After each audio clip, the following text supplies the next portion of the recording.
My next guests are the most successful duo in pop. They've released 56 singles, 10 studio albums, and were the recipients of this year's Outstanding Contribution to Music award at the Brits.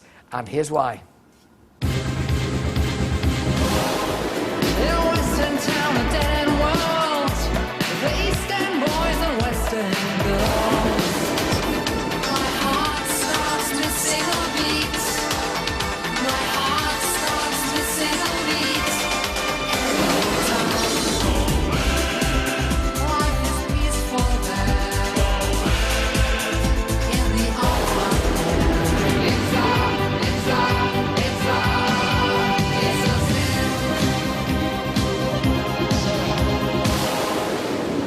They've taken a break from their European tour to be with us here today. Please welcome Neil Tennant and Chris Lowe, Pet Shop Boys.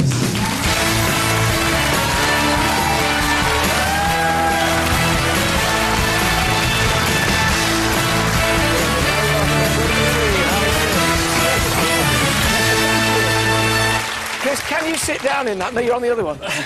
I was going to interview you. Don't cut yourself up. I can see myself in that. It's rather scary. What a jacket. This is superb. It's a bit uncomfortable, actually. Is it a bit uncomfortable? You'll have to take it off. Neil, congrats and thank you so much for coming in the middle of this tour, which is tremendous that, well, it is still going, I suppose, because pop is becoming increasingly transient. It's wonderful. I had last week Spandau Ballet on who were back together. You're still going strong. But you must look at the current pop scene with kind of, oh my goodness me, what on earth's happened to it? Well, no, I mean, pop is about transience, but some people survive. So, yeah. I mean, I think you had Sting on this show. We did, yeah. A while ago.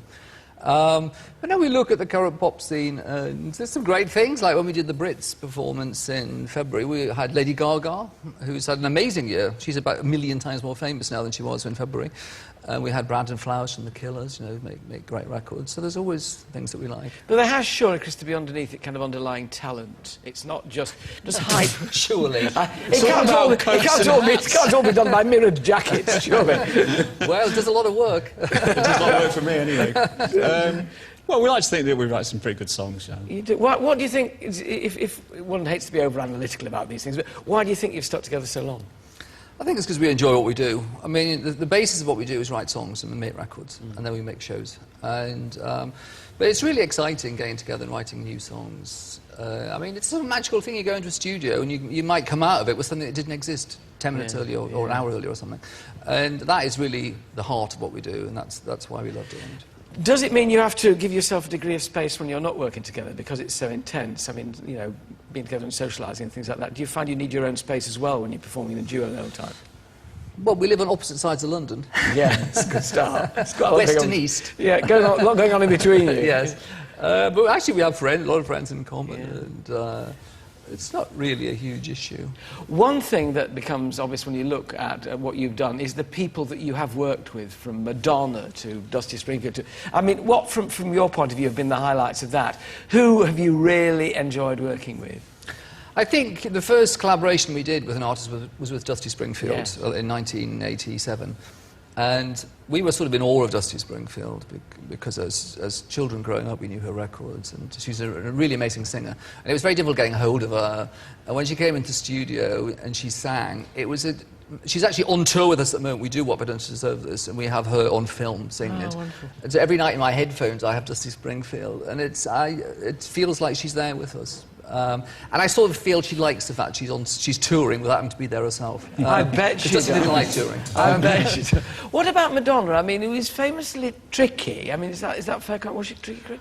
Well, we just did a remix for her, so we weren't in the same room. You weren't in the same... But we like Madonna, and we've met her a few times socially. And she was very nice with it. She said the remix was awesome. Awesome. Are there still people you'd like to work with? Now, with all these new names coming along, would you kind of think, I wonder if they do one with us, you know? Not that you need them, I mean, no, they'd be happy to work with you. I mean, you know, we did a remix for The Killers, because we like The Killers, and I sang on the remix, which I did on the Madonna one. Sometimes we do these remixes, we turn them into duets with people, artists we admire. But actually, there's an older artist who I never used to like. In the 70s, you know, I used to like punk rock and new wave and everything, and I used to hate Fleetwood Mac. And over the years, recently, I've got to like Stevie Nicks' voice. I think she's an amazing... I didn't appreciate it at the time. So your tastes change? But I still like the punk, but I also like Fleetwood Mac. So maybe we like women to work with women. Really, we like women with a lot of star quality. Yeah.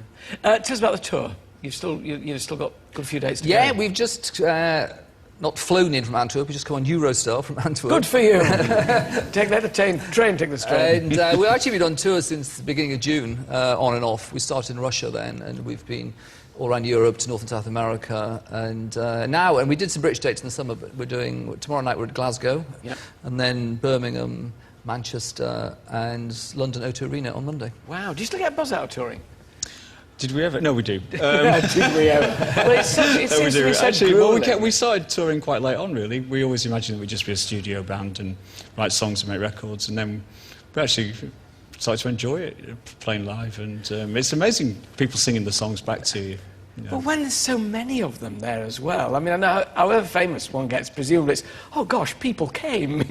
Oh no, it's a tremendous feeling. I mean, when you walk on a stage and you see all these people cheering or shouting your name or something, it's a real, without being cheesy about it, it's a real privilege, because 99.9% of people never have that experience, and you definitely feel that it's a very unusual privilege that you've got, you know, in your life. Well, long may you keep exercising that privilege. Neil and Chris will be back later to perform It Doesn't Often Snow at Christmas, even though it is at the moment. By the way, we've guaranteed it's going to snow. Now they're going to sing that, it's bound to, but for now. Well, thanks to Pet Shop Boys. Thank you very much indeed. Thank you.